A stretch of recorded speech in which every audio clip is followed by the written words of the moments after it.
قوانین بنائے جاتے ہیں، خواہ وہ ضابطہ جاتی قوانین ہوں یا تشریعی قانون سازی ہو،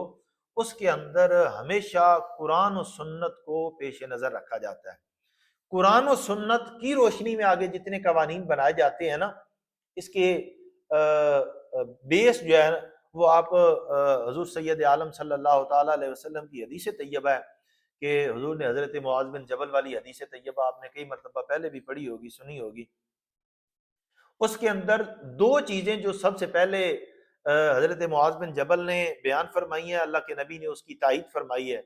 کہ میں قرآن حکیم سے رہنمائی لوں گا، میں احادیث طیبہ سے رہنمائی لوں گا۔ جب حضور نے فرمایا نا کہ اے معاذ اگر آپ کو قرآن اور حدیث سے بھی نہ ملے تو پھر کیا کرو گے؟ پھر یا رسول اللہ میں قرآن و سنت کی روشنی میں اجتہاد کروں گا۔ تو بیسک جو شریعت مطہرہ کے ماخذ ہیں وہ قرآن اور سنت ہے، قرآن کریم اور اللہ تعالیٰ کے نبی کی احادیث ہیں۔ آگے پھر اجتہاد ہے، اس اجتہاد کے اندر پھر علماء نے آگے جو مختلف تفصیل بیان کی ہیں، اجماع یہ بھی اجتہاد کے اندر آ جاتا ہے، قیاس یہ بھی اجتہاد کے اندر آ جاتا ہے۔ پھر آگے اس کے آگے جو مزید بعض فقہاء نے اس کے جو ہے نا وہ شریعت مطہرہ کے 7-8 جو ماخذ بیان کیے ہیں، اس کے اندر جو ہے وہ سابقہ شریعتیں ہیں، عرف ہے، اور جو ہے نا وہ استحسان ہے، اپنا مصالح مرسلہ ہیں، اور اس طرح کی جو چیزیں ہیں وہ آگے ساری ڈیٹیلز ہیں، وہ ساری ڈیٹیلز اسی اجتہاد کے اندر ہی ہیں۔ اچھا، اجتہاد کے اندر خود اللہ تعالیٰ کے نبی نے اجتہاد کی تائید بھی فرمائی ہے اور تردید بھی فرمائی ہے۔ میں اس کی آپ کو 2 ایگزامپلز عرض کرتا ہوں۔ حضور سید عالم صلی اللہ تعالیٰ علیہ وسلم کی خدمت میں صحابہ بیٹھے ہوئے ہیں،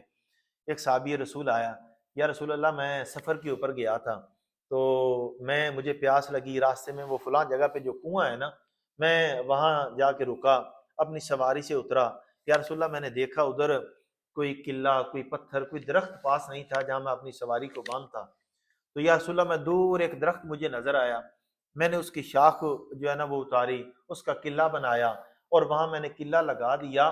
اس لیے تاکہ کوئی مسافر آئے گا اپنی سواری کو اس قلعے سے باندھ کے تسلی سے وہ سیر ہو کے پانی پیے اور پھر وہ اپنی منزل مقصود کی طرف روانہ ہو جائے۔ حضور نے اس کی بڑی تعریف فرمائی، حضور نے فرمایا آپ نے بڑا اچھا کام کیا ہے، اللہ تعالیٰ آپ کو اس کی جزا عطا فرمائے۔ وہ صحابی رسول تھوڑی دیر بیٹھے، پھر روانہ ہو گئے، اجازت لے کے چلے گئے۔ تھوڑی دیر گزری، ایک اور صحابی رسول آ گئے، انہوں نے پھر آ کے عرض کیا کہ یا رسول اللہ، صحابہ اپنے معمولات حضور سے شیئر کرتے تھے، صحابہ اپنی معروضات حضور کے سامنے پیش کرتے تھے اور اللہ کے نبی بڑی فراخ دلی سے ان معروضات کو سنتے تھے اور ان کی پھر تائید یا تصدیق یا تردید فرماتے تھے۔ صحابی رسول نے کہا یا رسول اللہ میں سفر، ہماری وہ کتھارسس کرنے والا، ہمارے دکھ سننے والا آج کوئی نہیں ہے، ہمارے پاس وہ کندھا نہیں ہے جس کندھے کے اوپر ہم سر رکھ کے رو سکیں۔ آج آپ کتنا دکھی سے دکھی بھی انسان ہو نا، آپ اس کے پاس بیٹھ کے تسلی سے اس کی بات سن لیں، یقین کریں اس کا آدھا دکھ جو ہے وہ ہلکا ہو جائے گا، اس کا ختم۔ صحابی رسول آیا نا، انہوں نے عرض کی یا رسول اللہ میں سفر کے اوپر گیا تھا تو اس طرح مجھے پیاس لگی، میں کنویں کے پاس گیا، یا رسول اللہ میں نے دیکھا کہ کنویں کے پاس نے ایک قلعہ لگا ہوا ہے، میں نے وہ قلعہ اکھیڑ دیا اس لیے کہ کسی رات کی تاریکی کے اندر کوئی مسافر آئے، اس کو ٹھوکر لگے گی اور وہ گر جائے گا، کہیں کنویں کے اندر نہ چلا جائے، تو یا رسول اللہ میں اس نیت سے میں نے اس قلعے کو جو اکھیڑ دیا۔ حضور نے اس کی بھی تعریف فرمائی، آپ نے فرمایا آپ نے بڑا اچھا عمل کیا ہے، اللہ آپ کو اس کی جزا عطا فرمائے۔ تو صحابہ جو حضور کی محفل میں بیٹھے تھے نا، انہوں نے سوال کیے یا رسول اللہ 2 بندے آئے ہیں، دونوں نے مختلف کام کیے ہیں، کام کی نوعیت مختلف ہے، ایک دوسرے کے بالکل اپوزٹ ہے، آپ نے دونوں کی تعریف فرمائی ہے۔ حضور نے ارشاد فرمایا میرے صحابہ دونوں کی نیت خیر کی تھی، دونوں کی نیت خیر کی تھی، گویا حضور صحابہ کے اعمال کی تائید کر رہے ہیں۔ جب تائید ہو رہی ہے یہ بھی اجتہاد کی، اللہ کے نبی تائید فرما رہے ہیں،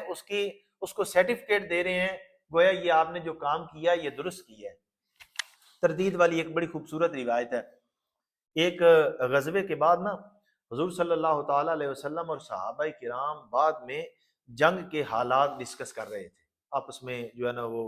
بیان کر رہے تھے۔ ایک صحابی رسول نے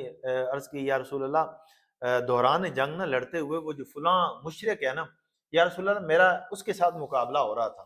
تو میں اس کے ساتھ جو ہے نا وہ لڑتا رہا بالآخر یا رسول اللہ میں اس کے اوپر جو ہے نا وہ حاوی ہو گیا، میں اس کے اوپر غالب آ گیا، تو یا رسول اللہ اس نے نا دوڑ کر آگے سے جو ہے نا وہ میرے آگے لگ کے دوڑنا شروع کر دیا،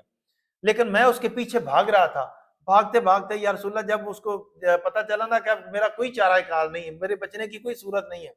تو اس نے فوراً جو ہے نا وہ سرنڈر کر دیا اور تلوار پھینک کے اس نے کہا لا الہ الا اللہ محمد رسول اللہ، اس نے کلمہ طیبہ پڑھا، لیکن وہ میں نے نا پھر بھی اس کو قتل کر دیا اس وجہ سے کہ اس نے وہ کلمہ دل سے نہیں پڑھا تھا۔ جب حضور نے صحابی رسول کی یہ گفتگو سنی، حضور نے ارشاد فرمایا